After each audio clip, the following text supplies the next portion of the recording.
We forgot to face one simple fact. Welcome to someone else as we slept the night away. How many remember this song?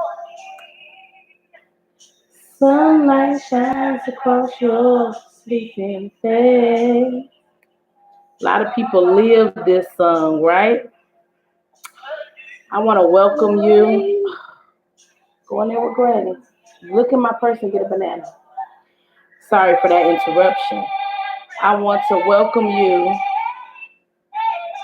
as we prepare to talk about self-care after infidelity. And the song that I was playing as we were coming on was Shirley Murdoch, As We Lay. And I know many of us remember that song, right? And I can remember being 11, 12 years old, maybe. And it's one in my purse, a banana in my purse for her. Sorry about that, you guys.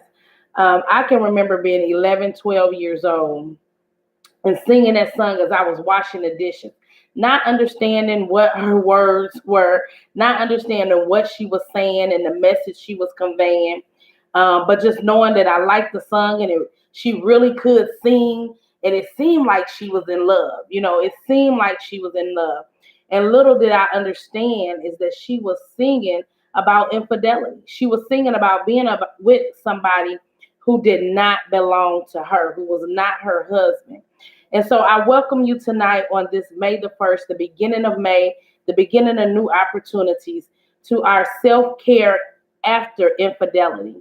And I invite you to join in the conversation. This is not a one-way conversation. I invite you to join in, to make comments, and I will address those comments as I see them come up. No question is off limits. If you have a question and I can't answer it on the live, I will message you privately and we can go over some things. Feel free to book me. You can go to www.nightinjordan.com and you can book a session with me. And what I do on those sessions is they are transformational sessions.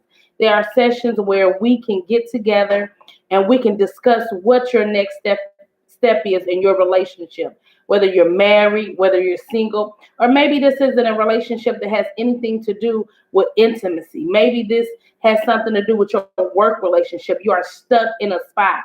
And so my job, my passion is to help you to make that into an extraordinary relationship, a relationship that you're proud of, a relationship that you are glad to be a part of, a relationship that is a positive focus on your life, okay? And so that's what these lives are about. And I've been talking about self-care all week. My name is Nightinjay Jordan, if this is your first time coming in. And I am a wife. I am a mother. I am a minister. I am so many things. I'm a nurse. But most of all, my passion is to help people transform their lives through great relationships. All right. And so that's what we're going to do tonight. And tonight specifically, we are talking about self-care after infidelity. All right. And so as I was listening to that song, As We Lay, it says we should have counted up the cost, but instead we got lost in the seconds, in the minutes, in the hours as we lay. How many of us have been there? How many of us, even now, maybe you listen to that song and tears come down your eyes because you remember when. You remember when you were in that situation. Or maybe you weren't the one committing the act of infidelity. Maybe you were a recipient.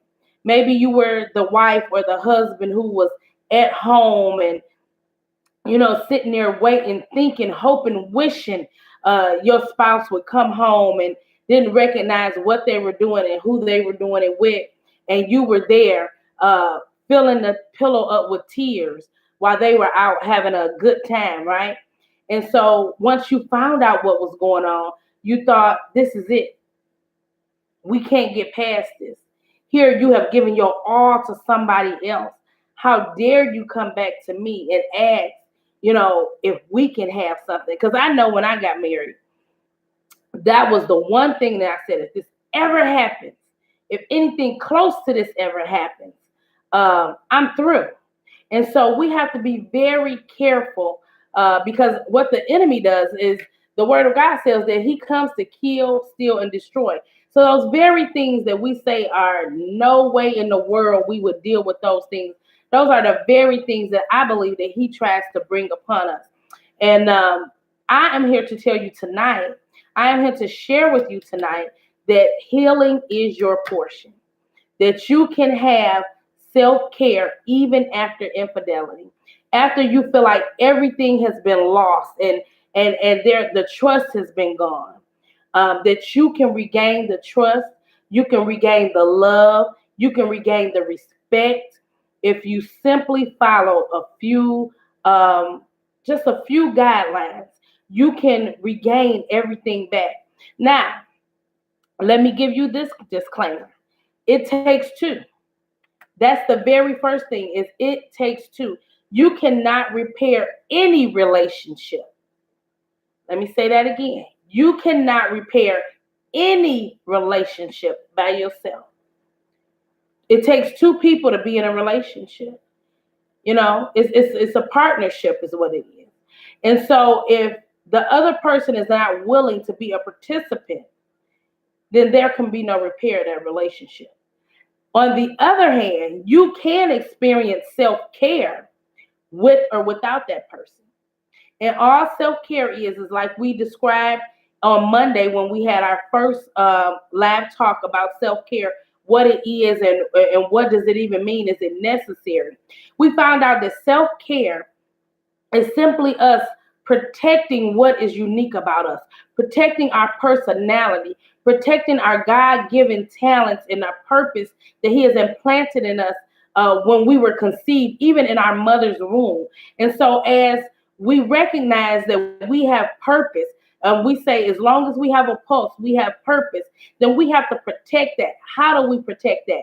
We protect that by self-care. We protect that by making sure that no matter what relationship we are a part of, that we retain our mental awareness, that we retain emotional stability, and we retain, for me, it's my relationship with Christ. Now, maybe you don't believe in God. Maybe you don't believe in the Creator, but I believe in Jesus Christ. And so that is essential for me maintaining stability in any relationship that I have, is my relationship with Christ has to come above everything. So that's even before my husband, that's before my children, that's before my mom and my cousins, nieces, nephews. My relationship with Christ comes before everything because that is how I get my learning and my wisdom to have relationships with anyone else. That's how I maintain self-care is through my relationship with Jesus Christ because he is a healer. He is a healer. And through my relationship with him, through my meditating on his word, through my listening to his spirit speak to me, that I am able to maintain stability even when the storms of life come. So when you're dealing with infidelity, that is a major, major storm in a relationship, in a marriage. That is a major storm.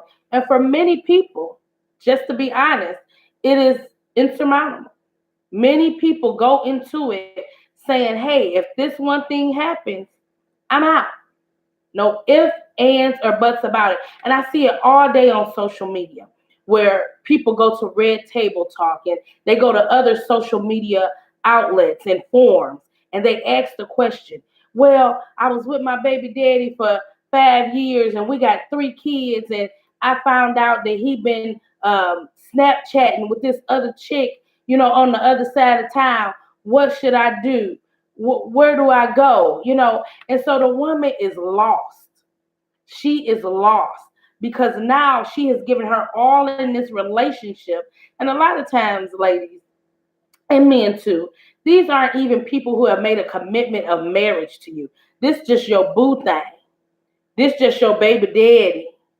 They have not even made a commitment to you, but you have given them 2, 3, 4, 5, 6 years of your life and 3 children. 6 years of your life and 3 children you have given to this person.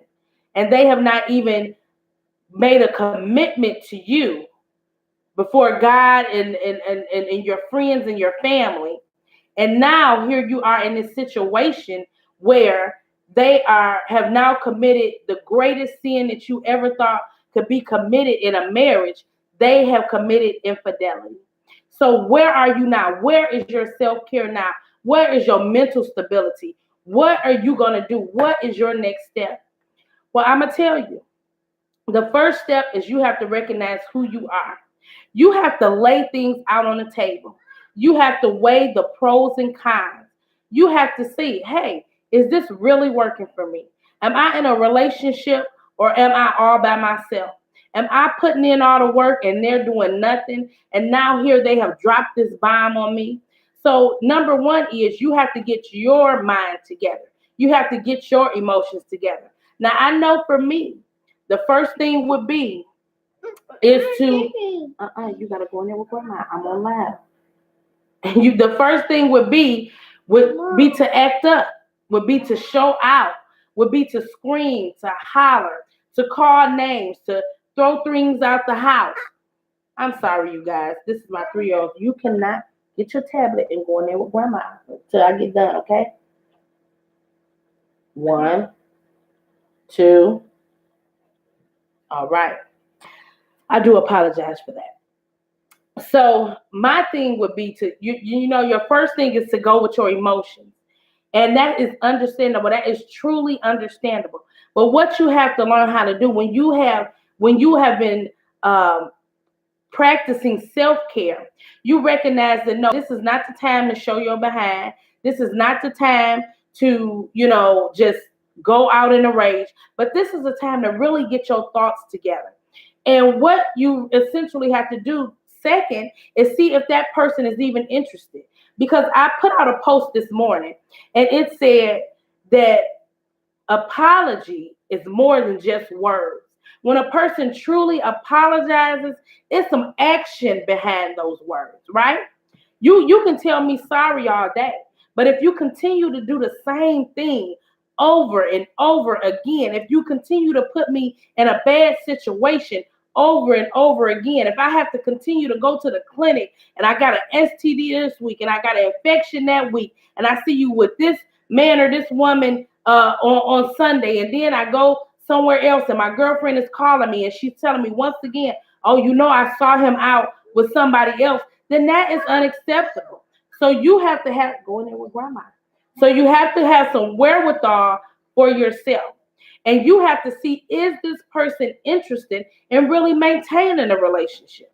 A conversation needs to happen at that point. Okay, I understand that you're sorry. I understand, for me, it depends. I mean, did you get caught or did you confess? Did they get caught? Are you saying this just because I caught you? Or did you willingly confess this thing to me? And that makes a major difference. It makes a major difference. And I'm not saying that the person that gets caught can't be truly apologetic, because maybe they were at their wits' end. Maybe they were waiting to get caught. Sometimes we do things and we just waiting on somebody to call us out because we tired of ourselves. So I'm not saying that person cannot be sincerely apologetic. But what I'm saying is you have to have the conversation and you have to be open and honest, not only with them, but you got to be open and honest with yourself. Women especially, sometimes we see the signs. We see things going on and we just tuck our tail under and just, oh, but he a good man. Oh, but he do this, and oh, but he pay all the bills, and so I'm just going to deal with him. But let me tell you something. That is just wreaking more havoc on yourself. That's putting you in a place of stress, duress, and no self-care. And that is really not how you are designed to be. Y'all, we are spiritual beings. And we have to be spiritually balanced in order to be stress-free. When you have things, just coming at you and all of a sudden you're in this situation and you don't know up from down, you have to get your mind to a place where you are at rest, where you are at peace, even in the midst of the storm. And that's why for me, having a relationship with the Creator is so important, because that is where I get that stress release. That is where I get that peace. That is where I get that joy. So when you're dealing with infidelity and you still want to practice self-care, you have to find out if this person is really sincere about their intentions. And ladies, gentlemen, that takes time. That does not happen overnight. That is a process. And so you may have to, at that point, remove yourself. You may have to remove yourself from the situation and give them time to grow up. Give them time to really show you by their actions and not just by their words that they are ready to make a change. Okay? Or maybe you decided, part of your self-care is that you decided, I'm not going to be a part of this no more. This is not for me anymore. And so that is absolutely fine. If that is your decision and you decided that this is not for you anymore, then you can separate yourself. Then you have to, I call it debrief. You have to kind of debrief yourself. You have to ask yourself some questions. How did I allow this situation to occur? And I know, don't jump off the lab, don't throw your TV, don't throw the phone, don't throw your computer. You say, how dare I say that you had anything to do with this? Let me tell you something, guys. When things happen to us, like infidelity and mistrust in a relationship, we have to take a look at ourselves to see, why did we allow this type of person within our space? Why did it? And yes, I know they probably lied.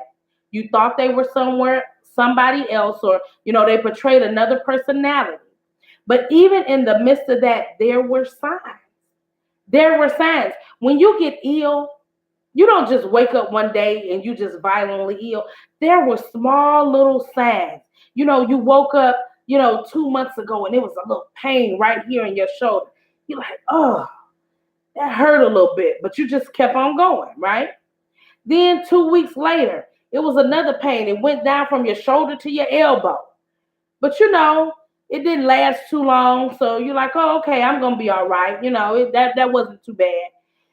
Another week go by. Now all of a sudden it's radiating through your whole arm. You are right now in the midst of having a stroke. But your first sign happened 3 weeks ago. You ignored the sign.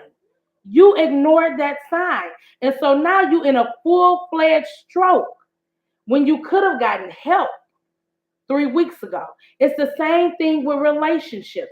We get signs in relationships. We get signs. I apologize for that. My son waiting the car. We get signs in relationships. And call Emmanuel, tell him stop calling me. We get signs in relationships, and too many times we ignore those signs. We ignore the signs. We see that Scutterbug wasn't doing nothing. He was lying. He told you he was going to be at his auntie house. You rolled down the block. His car not there. And I'm not saying, ladies, you got to turn into Inspector Gadget. But when you feel that inside uneasiness, that is a sign. I know when my marriage was going through some trials and tribulations, I saw signs. God showed me things and I just ignored it. Oh, he's such a good father to my children. Or I'm such a good mother, or I'm such a good wife. This gonna pass. Or I hope your kids ain't in the room, but we think sex gonna fix it. Oh, well, I can do this to him, and ain't nobody else doing this to him like this, and ain't nobody else doing this to her like this. Let me tell you something. Nothing will fix it except for good, open, honest communication. That's what fixes it. Sex doesn't fix it. That's not going to fix it. Prayer alone doesn't fix it. Because when you pray, he's going to give you something to do. So you're not just going to pray and then it get fixed magically. No, you're going to pray and then God is going to say, now this is what I need you to do because these are the results that you want. And so there is a process that we have to go to if we want true healing in the midst of infidelity. And ladies and men, gentlemen, some of us are operating in post-traumatic syndrome. We had these things happen to us early on in relationships. Or maybe you had it happen in a relationship that you're not even a part of right now. That relationship was old. That relationship was 5 years before you got married, or 3 years before you got in your current relationship. But you are suffering from post traumatic syndrome. It happened a long time ago, but you are still having many strokes because of that situation. You are still having flashbacks of that situation. And now you are taking that situation and putting it in your current situation. My God, it's going to be some death and destruction there. You're not going to be able to make it like that. Because now the person you with now is like, oh my God, I didn't even do nothing. She woke up, she got the hollering at me, she got the cussing. I'm not the one that hurt you. And y'all know the popular saying that they have now on Facebook, you will bleed on people that didn't even hurt you. And so we have to deal with these situations. Part of self-care and after infidelity is dealing with the situation. Dealing with it so that you are a better person. Dealing with it so you do not continue to suffer from post-traumatic syndrome. Dealing with it so that you do not continue to hurt people that had nothing to do with your initial pain. I was just watching a show. And if you have a question, just put it up and I will respond to the question. I was just watching a show, and it's called My 600-Pound Self. And most of the people that are a part of those programs have suffered from some type of physical, mental, emotional, and sexual abuse. And so now they are using food as a comfort. And I'm a direct witness to that because, I've been abused and I definitely use food as a comfort. And I really did it when I was younger because I felt like if I continue to eat, I'm going to be fat, I'm going to be ugly, and ain't nobody going to want to touch me. That was my mental capacity at that time. And so, you guys, when we have these addictions because of some traumatic situation, in order to practice self-care, we have to get to a point where we first recognize it and second, deal with it. Deal with it openly and honestly. It says, to thyself be true. You cannot be in a real relationship with anybody else if you are not first true to yourself.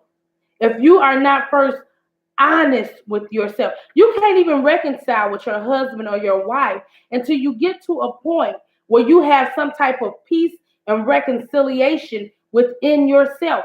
Forgive yourself for allowing that type of person in your life. Forgive yourself for the guilt and the shame because it wasn't yours anyway. That wasn't your portion. Guilt and shame was not your portion. It was not your fault. You were once a victim, but now you are moving into being a victor. You no longer have to be subject to the guilt and the shame. It's so many that get in these situations and you don't want to tell nobody. And I understand. Don't put your name on the wings of the morning and don't advertise to everybody. But it ought to be that one person, whether it be a minister, a counselor, a therapist, that you can talk to. I'm that person that you can talk to and you can sort some things out. Sometimes you just need a listening ear. This is what happened to me. This is what he or she did to me. This is what infidelity feels like. I feel like I'm not worthy. I feel like I'm ugly. I feel like I did all that I could and they still hurt me. I feel like I'm stupid. How did this go on for so long and I didn't see it? I feel like, all these emotions, all of these feelings, you have to get to a place where you reconcile with these feelings, where you understand that this was not your fault, that this was a situation that occurred, and although you may have looked over some signs, you may have tucked your tail and went over to the corner. Now you are at a place where you are ready to heal from this pain. Now you are at a place where you see clearly. The word of God says, when I was a child, I spake as a child, but now I am a man. Amen. And I'm at a different level of understanding. So we have to get to a different level of understanding so that we can reconcile within ourselves. And you'll get to a point where you can look at that person and you can remember that pain and recognize, hey, that's what I used to be. That's how I used to feel. But I'm no longer that person. I recognize that I was not the problem. I did do all that I could. I was the best wife. I was the best mother. And even if you weren't, reconcile with that too. I used to be an addict. I used to be a liar, but I'm not that person anymore. And so even though that was my past, my future looks much brighter. And because I'm not that person no more, I will not deal with the guilt and the shame of who I used to be because I'm past that point. And those are the affirmations that you have to tell yourself because we as a society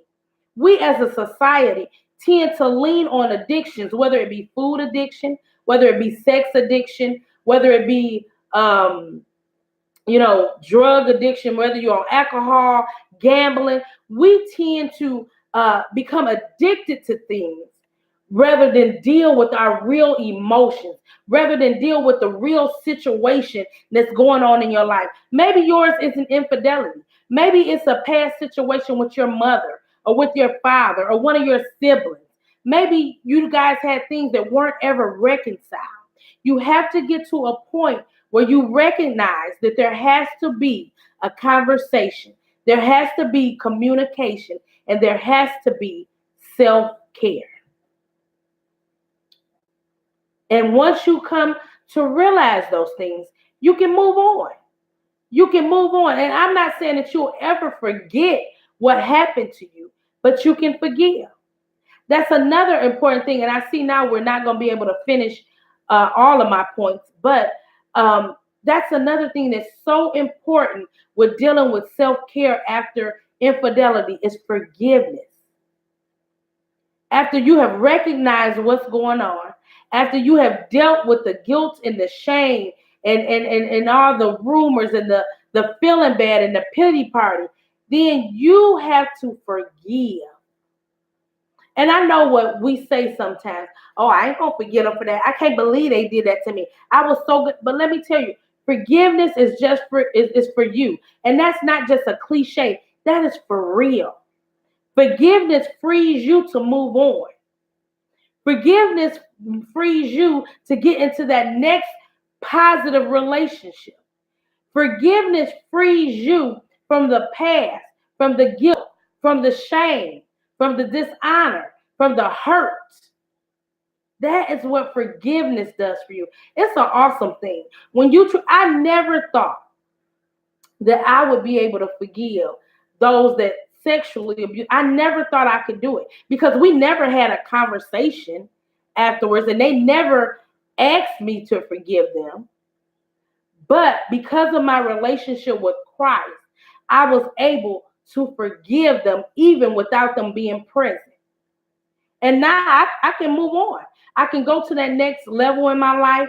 I can even see them and be like, oh, and keep moving. Keep moving. I don't have to let you back in my world, but I can forgive you. And I'm at peace in that situation. Forgiveness gives you peace. It gives you peace. It allows you to move on to the next level. So we're down in our last minute because I didn't want these to go over 30 minutes. So when you're dealing with self-care after infidelity, or not even infidelity, any traumatic experience that has happened in your life, you have to recognize that this is a problem. This has happened. If you are still going to have that relationship, there's some communication and some discussion that needs to be going on. And it has to be trustworthy. It has to be honest. You have to allow them to show you with their actions, not just their words, that they are changed. And that's a process. You may sometimes have to remove yourself from that process. They may have to show you from afar. If you have decided that you are totally done with that relationship, then at that point you have to practice self-care for yourself. So that means forgiving yourself of the guilt, of the shame, of the embarrassment. That means allowing yourself time to heal before you jump into another relationship, right? And that means look, making affirmations of who you are now. You are no longer your past. I'm no longer that person. This is who I am now. This is who I desire to be within the next year. This is who I want to be in the next 5 years. This is how I want my Christian walk to go. This is how I want my business to go. This is how I want my family to flourish. And you write those things down and you declare them on a daily basis so that they are before you, right? And after a while, you won't have to look at it. It'll just be a part of you. You'll get up in the morning. I am the head and not the tail. I am the chosen one. God has developed me with purpose. And as long as I have a pulse, I have a purpose. And I will live and not die. I am no longer ashamed of my past, but I am walking in my future. I am enjoying my present. My present is peace. My peace is non-negotiable. I will not allow anything or anyone to take my peace or my joy away from me. And I mean, there are several affirmations you can make, and you can personalize them just to your situation, right? Because healing is your portion. Healing is your portion. You do not have to continue to live a raggedy, addicted, craving life just because you had this traumatic experience. There is hope. Healing is your portion. All right. We're a little over 30 minutes, but I have enjoyed this conversation. I hope you have enjoyed it. I hope that you like and share this video. Please join me tomorrow as we will continue this discussion on self-healing and some things that we can do to initiate self-healing and how we must interact with others after we have received our peace. We don't want to get in that situation again. So there are some things that we are going to have to totally take away from our life so that we protect our peace, so that we protect our purpose, so that we protect who we are, right? And so I thank you for joining me once again. My name is Nainye J. You can go to my website, www.nainyejordan.com. If you need to have this conversation, if you want some transformation in your life, you can book me. All you have to do is there's a button there on the website. You can book me and we can have a conversation. And I will help you write out your affirmations. I will help you write out a plan so that you can make it to the next level. I will help you to get to that next space in your life, that space of peace, that space of joy, right? Because you deserve that. You are worthy of it. And you were created for a purpose. And we're going to make sure that you reach that goal, right? All right. So you guys have a wonderful, wonderful night. I will see you again tomorrow on YouTube and Facebook on my Facebook page, Making Our Relationships Extraordinary at 9:30 p.m. Central Standard Time. And you can always come back to these videos if you can't make it. And I will broadcast in the morning at 5:30 a.m. Central Standard Time with morning meditations. And that is on Periscope and my Facebook page, Nainye Jordan. You are more than welcome to meet me there. Have a wonderful night, and we'll see you again soon.